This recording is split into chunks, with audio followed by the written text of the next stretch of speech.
रूस के राष्ट्रपति व्लादिमीर पुतिन भारत पहुंचे हुए हैं और प्रधानमंत्री मोदी ने पालम एयरपोर्ट पर उन्हें रिसीव किया।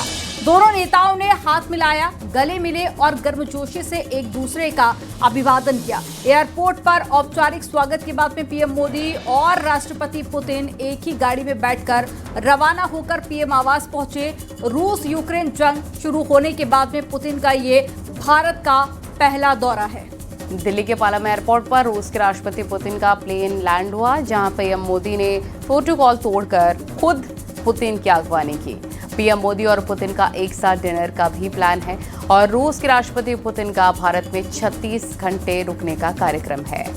रूस के राष्ट्रपति व्लादिमीर पुतिन को रिसीव करने के बाद पीएम मोदी ने सोशल मीडिया पर कुछ तस्वीरें भी शेयर की हैं, वो भी आपको दिखाते हैं। ये देखें, उन्होंने साथ ही लिखा है कि अपने मित्र राष्ट्रपति पुतिन का भारत में स्वागत करते हुए मुझे बहुत खुशी हो रही है। आज शाम और कल हमारी बातचीत का बेसब्री से इंतजार रहेगा। भारत और रशिया मित्रता समय की कसौटी पर खरी उतरी है और इससे हमारे लोगों को बहुत लाभ हुआ है।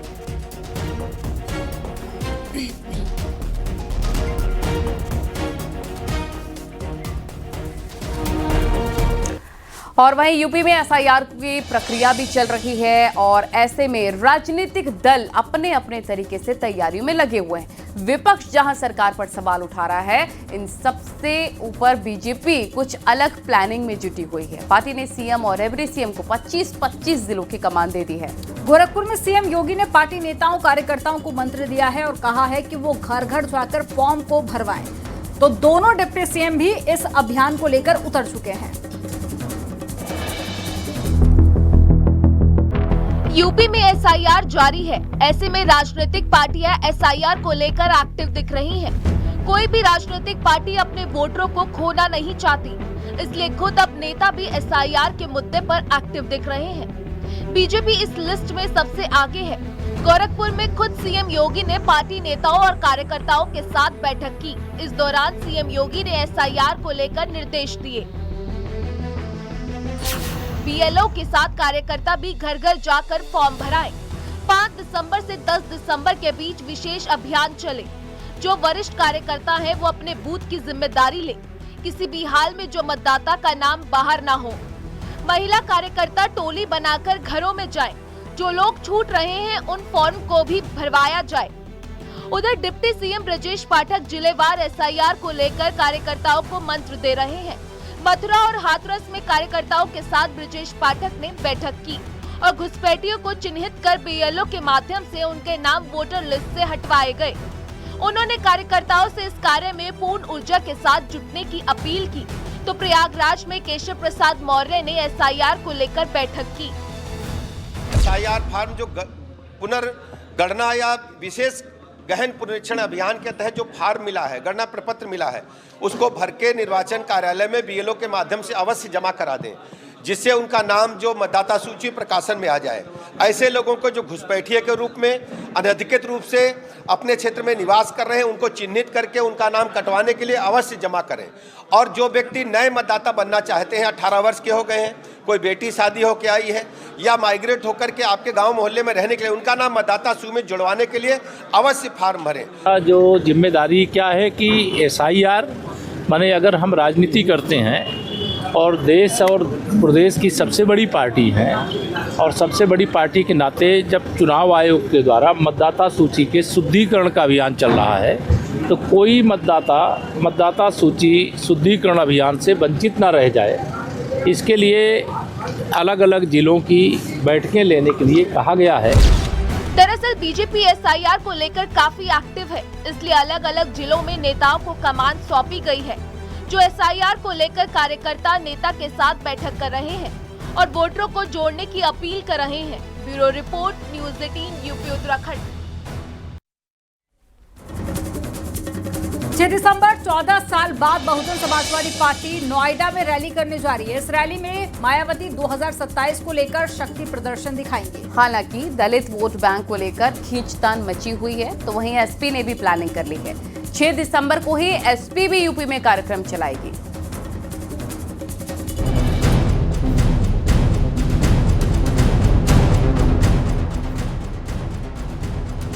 अंबेडकर की पुण्यतिथि और 6 दिसंबर की तारीख एक बार फिर यूपी की सियासत में कुछ नए कलेवर के साथ आ रही है, क्योंकि बीएसपी की रैली नोएडा में होने जा रही है और इस रैली में मायावती के शामिल होने की संभावना है। यानी 14 साल के बाद बीएसपी नोएडा में शक्ति प्रदर्शन करने जा रही है। बसपा की इस रैली में बीएसपी के राष्ट्रीय कोऑर्डिनेटर आकाश आनंद और राष्ट्रीय उपाध्यक्ष आनंद कुमार शामिल होंगे। 6 दिसंबर को डॉक्टर भीमराव अंबेडकर के परिनिर्माण दिवस के अवसर पर यहाँ पर बड़ा शक्ति प्रदर्शन किया जाएगा और ऐसे में बसपा अपने सबसे बुरे सियासी दौर से निकलने को बेताब भी है और इसको लेकर तमाम तैयारियां शुरू कर दी गई। नोएडा में बीएसपी की शक्ति प्रदर्शन से पहले एसपी भी एक्टिव हो गई है। यूपी के सभी जिलों में 6 दिसंबर को ही एसपी भी कार्यक्रम करने जा रही है, जिससे संदेश साफ है। समाजवादी पार्टी भी दलित वोट बैंक पर अपना दावा छोड़ना नहीं चाहती है। शायद यही वजह है कि समाजवादी पार्टी लगातार इस मुद्दे को दलितों के बीच ले जाकर भुनाना चाहती है। लेकिन माननीय कांताराम जी के बाद बहुजन समाज पार्टी अब वो बहुजन समाज पार्टी नहीं है जो माननीय कांताराम जमाने में रही। तो मायावती जी अगर कुछ कर रही हैं, ठीक, करना भी चाहिए, लेकिन कहीं न कहीं वो टीम नहीं है जिस टीम को माननीय कांताराम तैयार किया। उत्तर प्रदेश में 2027 के चुनाव के मद्देनजर दलित वोट को लेकर लड़ाई और तेज होती दिखाई दे रही है। वरिष्ठ पत्रकार मानते हैं कि बीएसपी का उत्साह पहले से अब बढ़ा नजर आ रहा है। वोटर निशाने पर हैं और होड़ मची हुई फिलहाल नजर आ रही है। समाजवादी पार्टी और बसपा के बीच अखिलेश और मायावती दोनों ही बढ़ चढ़कर इन वोटरों को संदेश और संकेत देना चाहते हैं कि वही उनके असल पैरोकार हैं। दलित वोट बैंक की खींचतान एसपी बीएसपी में जारी है। अगर ये दावा किया जाए तो कोई गुरेज नहीं है कि 9 अक्टूबर को लखनऊ में मायावती ने बड़ी रैली की थी, जिसमें लाखों की संख्या में भीड़ आई थी। शायद यही वजह है कि दलित वोट बैंक के लिए समाजवादी पार्टी और बहुजन समाज पार्टी में जंग अब आमने सामने होती नजर आ रही है। इसमें दो बड़ी सियासी पार्टियों के बीच में जंग छिड़ी हुई है। बहुजन समाज पार्टी और समाजवादी पार्टी 6 दिसंबर को अपने अपने तरीके से बड़े सियासी कार्यक्रम कर रही है, लेकिन इन तमाम चीज़ों के पीछे मकसद एक ही है, 2027 का चुनाव और दलित वोट बैंक पर अपना शिकंजा कसना। कैमरा पर्सन अनिल के साथ अलाउद्दीन, न्यूज़ 18 लखनऊ। और इस बीच बड़ी खबर आपको बता दें कि यूपी बीजेपी अध्यक्ष की अटकलें काफी तेज हो गई हैं। साध्वी निरंजन ज्योति ने जेपी नड्डा से मुलाकात की है और साध्वी निरंजन ज्योति ने इसको लेकर एक फोटो भी शेयर की है। तो एक बड़ी खबर आपको बता रहे हैं, फोटो चर्चाओं के बीच में जेपी नड्डा से मुलाकात की है। साध्वी निरंजन ज्योति का नाम रेस में शामिल है और फिलहाल सबसे आगे माना जा रहा है। और ज्यादा जानकारी के साथ में संकेत मिश्रा जुड़ गए हैं। संकेत, इस मुलाकात को कैसे देखा जाए, क्या मायने इस मुलाकात के? बिल्कुल, देखिए, जिस तरीके से उत्तर प्रदेश में भारतीय जनता पार्टी के नए प्रदेश अध्यक्ष के निर्वाचन को लेकर चर्चाएं तेज हैं, उसी बीच में पूर्व केंद्रीय मंत्री और फतेहपुर से सांसद रही साध्वी निरंजन ज्योति ने जेपी नड्डा से मुलाकात की है, भारतीय जनता पार्टी के राष्ट्रीय अध्यक्ष से। और साध्वी निरंजन ज्योति वो नाम है जिनका सबसे प्रमुखता से नाम भारतीय जनता पार्टी के उत्तर प्रदेश के प्रदेश अध्यक्ष की चर्चाओं में था और उस पर बाकायदा मंथन भी उस नाम को लेकर हुआ था, विमर्श हुआ था। तो ऐसे में जो नाम भारतीय जनता पार्टी के प्रदेश अध्यक्ष की रेस में है और आज साध्वी निरंजन ज्योति की मुलाकात भारतीय जनता पार्टी के राष्ट्रीय अध्यक्ष जेपी नड्डा से होना, जाहिर सी बात है कि चर्चाएं अब तेज हैं कि साध्वी निरंजन ज्योति तो नहीं भारतीय जनता पार्टी की उत्तर प्रदेश की प्रदेश अध्यक्ष बनाई जा सकती हैं। वहीं दूसरी तरफ पिछले दिनों साध्वी निरंजन ज्योति को बिहार में सह पर्यवेक्षक की भी जिम्मेदारी दी गई थी। तो ऐसे में भारतीय जनता पार्टी की वो एक बड़ी नेता है। इससे पहले वो विश्व हिंदू परिषद से उन्होंने राजनीति की शुरुआत की थी, विहिप से लगाकर वो एक बड़े उत्तर प्रदेश में हिंदू चेहरा के रूप में है और हिंदुत्व के एक बड़े चेहरे के रूप में है और फतेहपुर से सांसद वो रह चुकी हैं, पूर्व केंद्रीय मंत्री रह चुकी हैं। तो ऐसे में इस मुलाकात के बाद तमाम तरह की चर्चाएं हैं कि भारतीय जनता पार्टी के निर्वाचित प्रदेश अध्यक्ष का निर्वाचन प्रक्रिया होनी है, उस बीच में जेपी नड्डा से साध्वी निरंजन ज्योति की जो मुलाकात है और उनका नाम प्रदेश अध्यक्ष की रेस में उत्तर प्रदेश में प्रमुखता से चल रहा था। ऐसे में चर्चाएं ये हैं कि साध्वी निरंजन ज्योति से जो ये राष्ट्रीय अध्यक्ष की मुलाकात हुई है, भारतीय जनता पार्टी के राष्ट्रीय अध्यक्ष से वो मिली हैं आज, इससे चर्चाएं तेज हो गई कि कहीं साध्वी निरंजन ज्योति को उत्तर प्रदेश की कमान सौंपने की तैयारी तो नहीं है। ऐसे में अगर जाति समीकरण के लिहाज से देखा जाए तो निषाद समाज से बिल्कुल संकेत, बिल्कुल। और ये जो मुलाकात है इसके काफी ज्यादा अटकलें देखने को मिल रही है। ऐसे कई और नाम भी है, हालांकि अभी मुहर लगना बाकी है, लेकिन कब तक मुहर लग सकती है यूपी बीजेपी अध्यक्ष के नामों को लेकर, क्योंकि ये मुलाकात जो हुई है आज उसको लेकर भी काफी अटकलें देखने को मिल रही हैं। बिल्कुल, जिस तरीके से अटकलें हैं, जाहिर सी बात है चूंकि मौका ऐसा है कि भारतीय जनता पार्टी के प्रदेश अध्यक्ष के निर्वाचन की चर्चाएं तेज में हैं। ऐसे में अगर केंद्रीय नेतृत्व और खासकर भारतीय जनता पार्टी के राष्ट्रीय अध्यक्ष से मुलाकात, तमाम तरह की जो चर्चाएं हैं उत्तर प्रदेश में भाजपा के प्रदेश अध्यक्ष के निर्वाचन को लेकर, उसमें साध्वी निरंजन ज्योति का नाम भी रेस में है। तो और जो प्रदेश अध्यक्ष की बात है, 14 दिसंबर से पहले ये चर्चाएं हैं कि उत्तर प्रदेश में भारतीय जनता पार्टी के प्रदेश अध्यक्ष का निर्वाचन हो सकता है। पीयूष गोयल लखनऊ आ सकते हैं और वो निर्वाचन प्रक्रिया पूरी संपन्न कराएंगे, क्योंकि उत्तर प्रदेश प्रदेश अध्यक्ष के निर्वाचन चुनाव अधिकारी पीयूष गोयल को केंद्रीय नेतृत्व बना चुका है। ऐसे में फॉर्मेलिटी सारी पूरी हो चुकी है, बस अब प्रदेश अध्यक्ष के निर्वाचन नाम का ऐलान होना है और निर्वाचन प्रक्रिया पूरी करानी है। 2 विषय शेष है। तो 14 दिसंबर से पहले भारतीय जनता पार्टी के नए प्रदेश अध्यक्ष के नाम का ऐलान हो सकता है। संकेत, अब जल्द ही ये जो इंतजार है वो खत्म होने वाला है। जानकारी देने के लिए बहुत शुक्रिया आपका।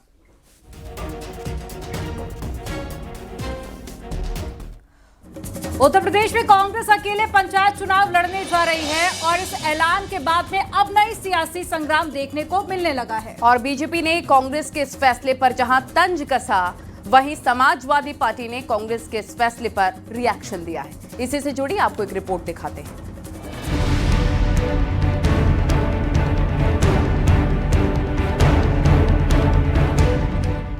दिल्ली में अकेले कांग्रेस की एक मीटिंग और फैसला हुआ कि पंचायत चुनाव कांग्रेस अकेले और अपने दम पर लड़ेगी, जिससे साफ हो गया है कि जो सपा कांग्रेस का गठबंधन 2024 के लोकसभा चुनाव में हुआ था वो पंचायत चुनाव में नहीं होगा।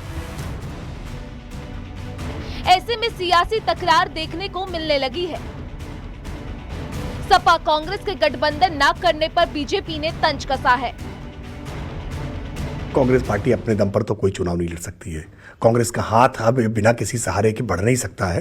कांग्रेस को अब किसी न किसी और का हाथ चाहिए, तभी उनका हाथ आगे बढ़ पाएगा। कांग्रेस पार्टी बार बार आईने को दोष दे रही है, अपने चेहरे को नहीं संभाल रही है। उनके चेहरे पर जो धूल है उसको साफ करना चाहिए। आईने को साफ करने से शक्ल नहीं बदलेगी। कांग्रेस के अकेले पंचायत चुनाव लड़ने के फैसले को समाजवादी पार्टी ने कांग्रेस का अपना फैसला बताया है और कहा कि सपा अपने हिसाब से चुनाव लड़ती है। देखिए, ये कांग्रेस का अपना फैसला है। कांग्रेस एक पार्टी है, वो अपना फैसला ले सकती है। तो कांग्रेस ने अपना फैसला लिया है।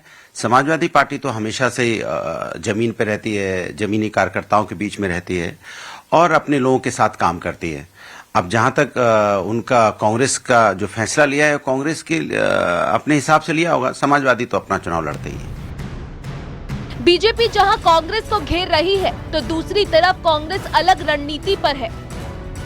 कांग्रेस सांसद इमरान मसूद ने अकेले चुनाव लड़ने के फैसले का समर्थन किया है। बंगाल और यूपी के लिए तैयार एकदम कांग्रेस? हाँ, हम लोग तैयार हैं। हम लोग जाने नहीं, ये तो फैसला पार्टी का होगा। जी कह रहे हैं आपके प्रभारी नहीं, अभी चुनाव में, पंचायत चुनाव में हम बीजेपी को हराने के लिए मोर्चे बना रहे हैं। ये बीजेपी कभी नहीं हारेगी।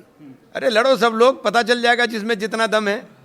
लड़ो ना सब लोग मिलकर, लड़ो जिसमें जितना दम है, पता चल जाएगा। कांग्रेस के फैसले पर अब सियासत हो रही है। पंचायत चुनाव में गठबंधन तो नहीं हो रहा, लेकिन 2027 में होने वाले चुनाव को लेकर क्या फैसला होगा, अब इस मुद्दे पर सियासी अटकलें तेज हो गई हैं।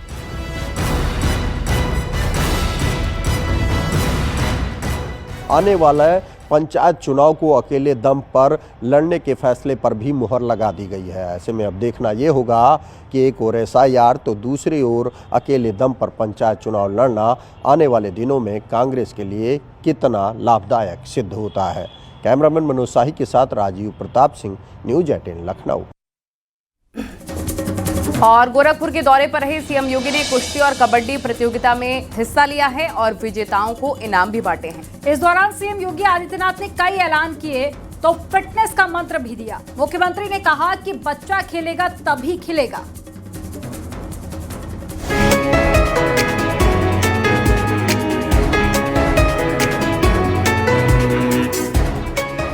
प्रदेश में खेल प्रतियोगिताओं को योगी सरकार लगातार बढ़ावा दे रही है। इसी कड़ी में सीएम योगी गोरखपुर में 2 कार्यक्रमों में शामिल हुए। सीएम योगी कबड्डी प्रतियोगिता और कुश्ती प्रतियोगिता में शामिल हुए। कबड्डी प्रतियोगिता में सीएम योगी ने कहा कि कमिश्नरी मुख्यालय पर एक स्पोर्ट्स कॉलेज होना चाहिए, हर जिला मुख्यालय पर एक स्टेडियम हो, हर ब्लॉक लेवल पर मिनी स्टेडियम हो। युद्ध स्तर पर ऐसा काम चल रहा है कि गांव-गांव में खेल का मैदान, ओपन जिम का निर्माण हो।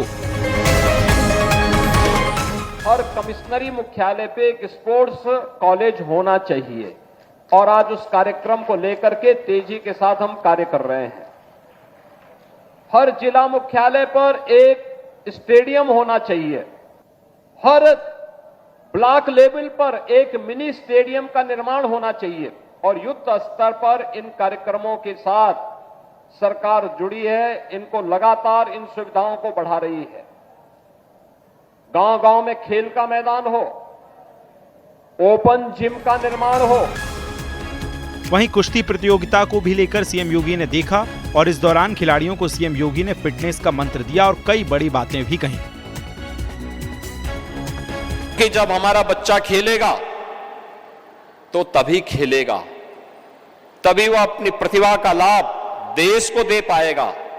और भारतीय मनीषा तो हमेशा इस बात को मानती रही है कि शरीर माध्यम खलु धर्म साधनम, यानी जितने भी हमारे साधन हैं धर्म के, वे सभी स्वस्थ शरीर से ही हो पाएंगे। प्रधानमंत्री जी ने विकसित भारत की संकल्पना भारतवासियों के सामने दी। इसके लिए स्वस्थ रहना भारत का बहुत आवश्यक है। दरअसल गोरखपुर में महंत अवेदनाथ अखिल भारतीय प्राइज मनी पुरुष कबड्डी प्रतियोगिता का फाइनल था, तो दूसरी तरफ कुश्ती प्रतियोगिता में सीएम योगी ने विजेताओं को इनाम बांटे। Bureau report, news 18।